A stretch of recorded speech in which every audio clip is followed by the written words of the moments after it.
you ever wondered what secrets lie hidden behind the walls of the ordinary? What if I told you that one seemingly innocent neighborhood in the US holds a mystery that, when uncovered, could change everything you thought you knew about reality itself? In the quiet town of Ashwood, Nevada, life moved slowly. Street lights flickered in the desert wind, and neighbors exchanged polite nods but never lingered. Most considered the town sleepy, unremarkable, a perfect place to disappear. But for Emily Carter, a young investigative journalist from Los Angeles, Ashwood was a puzzle. Emily had received an anonymous tip. Some truths are buried in plain sight. Start with the house at 14 Evergreen Drive. The note arrived with no signature, only a map of Ashwood marked with a red X. Curiosity piqued, Emily rented a car and drove through the arid landscape. Dust swirled around the tires as she approached the house, a modest two-story building with peeling paint and an overgrown lawn. She parked and approached the front door, her heart pounding with anticipation. Inside, the house was eerily silent. The air smelled faintly of mildew and old paper. It was as though no one had lived there for decades. She noticed a series of journals stacked in a dusty corner. Each was meticulously labeled with dates spanning from the 1970s to the early 2000s. Emily opened the first one. "I saw it again today," the first entry began. "The lights, they move without pattern, but I know they are watching." She read on, captivated. The journals belonged to a man named Harold Mitchell, a recluse who claimed he was being surveilled by unknown entities. The entries grew increasingly erratic, detailing shadowy figures, strange devices, and voices he swore spoke to him in code. Emily couldn't shake the feeling that Harold's accounts were more than just the ramblings of a lonely man. She decided to dig deeper. Through county records, she discovered Harold had vanished in 2003. No death certificate, no body, nothing. The house had been abandoned ever since. As she combed through the journals, one entry stood out. "If you are reading this, it means I failed, but the truth must be known. Look for the basement hatch. It is the key." Her pulse quickened. Emily found the hatch beneath a faded rug.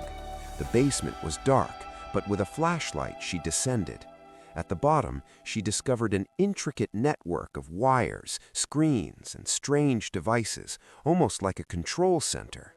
Some screens displayed live feeds of seemingly random locations across the town. Emily suddenly realized Harold was monitoring Ashwood, but not just anyway. He was tracking people, events, and patterns with a precision that suggested something far beyond ordinary technology. But who was he really watching, and why? Her thoughts were interrupted by a sound, a soft hum, like electricity surging. One screen flickered to life, showing a live feed of Emily herself. She froze. She had not triggered any cameras. A text appeared on the screen. "Welcome, Emily. We've been expecting you." Before she could react, the basement door slammed shut. Panic surged through her, but then a calm voice echoed from the shadows. "Do not be afraid. You are part of something much larger than you realize." The figure that emerged was not human, or at least not entirely. Its movements were precise, almost mechanical. Emily could only stare as it extended a hand and spoke again. "You are the witness now. The choice is yours. Leave and forget, or see the truth of Ashwood." And with that, the basement walls began to shift, revealing tunnels lined with thousands of old recordings, devices, and files, all pointing to events in Ashwood that seemed ordinary on the surface, but were orchestrated with frightening intent. Every incident in town, every accident, disappearance, and even the way people behaved was part of a pattern. Emily realized that Ashwood was not a town. It was an experiment. Emily stood frozen, her mind racing. The tunnels beneath Ashwood stretched farther than she could see. Rows of screens flickered with images of every corner of the town. Homes, schools, shops, even the playground where children played. It was as if someone or something had eyes everywhere, observing every moment of every life. The figure stepped closer, its movements smooth, almost gliding. "This is why Harold wrote his journals," it said. "He was documenting the experiment, but he was inadequate." Emily's voice trembled. "What experiment? Who are you?" The figure paused, then gestured to a wall of monitors. One screen displayed a map of the United States. Red dots flashed across several states, each one connected by thin, glowing lines. Ashwood is only the beginning. The patterns extend nationwide. We observe, we predict, we influence. Harold understood a fraction. You will understand more. Emily's stomach twisted. You're controlling people?" The figure tilted its head. "Not controlling, guiding. Every major event you think is random, every decision you believe is yours, is part of the system." A chill ran down Emily's spine. She thought of her own life, the people she loved, the choices she'd made. Could anything have been real? Then she noticed something strange, a small camera in the basement, different from the others. It blinked erratically, as if trying to communicate. She leaned closer. On its screen, a familiar face appeared. Harold, alive! "My God," Emily whispered. The figure's voice echoed. "Yes, Harold is alive, in a sense. He became one with the system, and now you are here." Emily staggered back. "Me? Why me?" The figure's face shifted, its features distorted, briefly resembling Harold's. "Because, Emily, you were always meant to see the truth. Every journalist who questions reality is part of the equation. Every choice you make feeds the experiment." Emily's mind spun. So, all of Ashwood, the people, the town, it was fake? The figure smiled, or at least what could be called a smile. "Some of them, yes. Many of them are participants, knowingly or unknowingly. And now, you are a key variable." Emily swallowed hard. Her investigative instincts fought with fear. She needed proof. She grabbed a nearby device, a small terminal, and tapped into the system. Lines of code, graphs, and live feeds overwhelmed her senses. She realized the truth. The experiment had been running for decades, analyzing human behavior at a scale no one could imagine. Every life, every interaction, every secret, collected, analyzed, and manipulated. And then she saw it. Her own apartment in Los Angeles, her own computer, even her recent interviews. The system had anticipated her investigation before she even started. Every step she had taken to uncover Ashwood had been predicted. A deep, mechanical hum filled the basement. "You cannot leave now, not without understanding, not without choosing." Emily's heart pounded. "Choose what?" The figure gestured to a corridor lined with doors. Each door had a name written on it. Emily saw familiar names, friends, colleagues, family. Through each door lies a truth. One reveals reality, one hides it forever. Choose wisely. Emily stared at the doors, fear and curiosity battling within her. She reached for the first door, but before she could touch it, a blinding flash of light erupted. When her vision cleared, she was no longer in the basement. She was in a replica of her own apartment.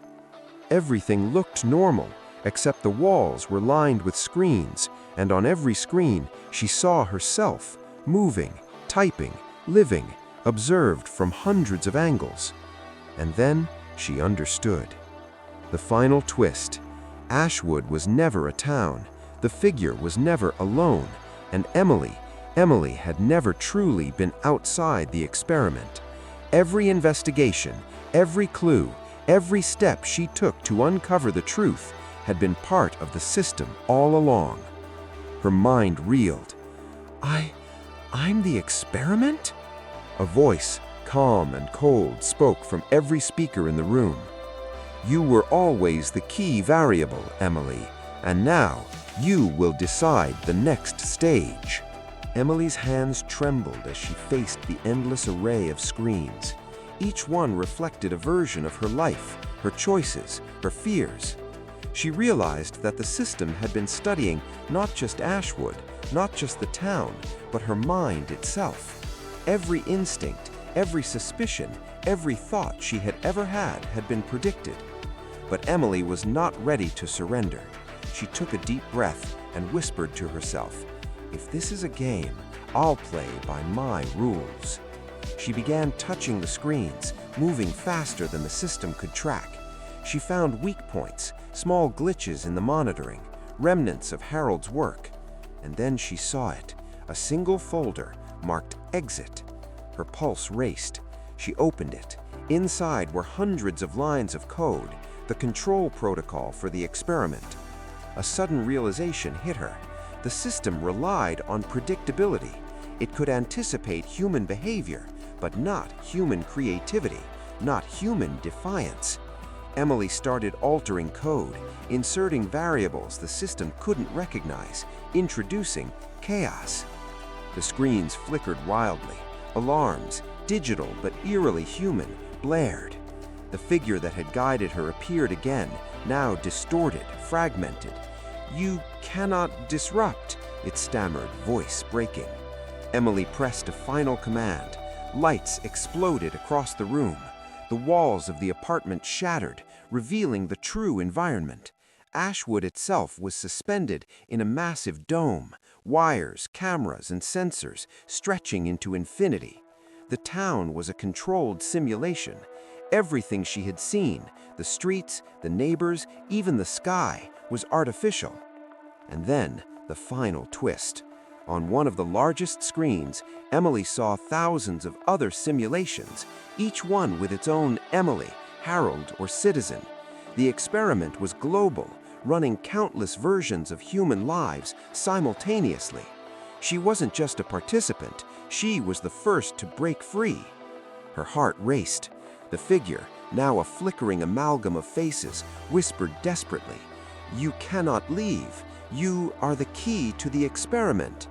Emily smiled. No, the experiment is over. She triggered a sequence that disabled the entire dome, severing the connections, freeing the simulated citizens, and exposing the experiment to the real world outside.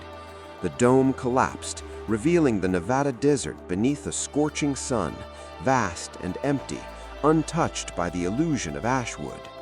Emily stepped outside, blinking in the sunlight. For the first time in her life, everything was real, and nothing was predictable. She knew that the world she had saved, or revealed, would never be the same again. As she walked toward the horizon, a final message appeared on a small screen she still carried. "Congratulations, you have passed the test. Welcome to reality." Emily looked up at the endless sky and laughed, a laugh of triumph, relief, and awe. Somewhere deep in the Nevada desert, Harold's journals remained behind, silent witnesses to the truth. But Emily knew one thing: reality was hers now, and no system, no experiment could ever control her again.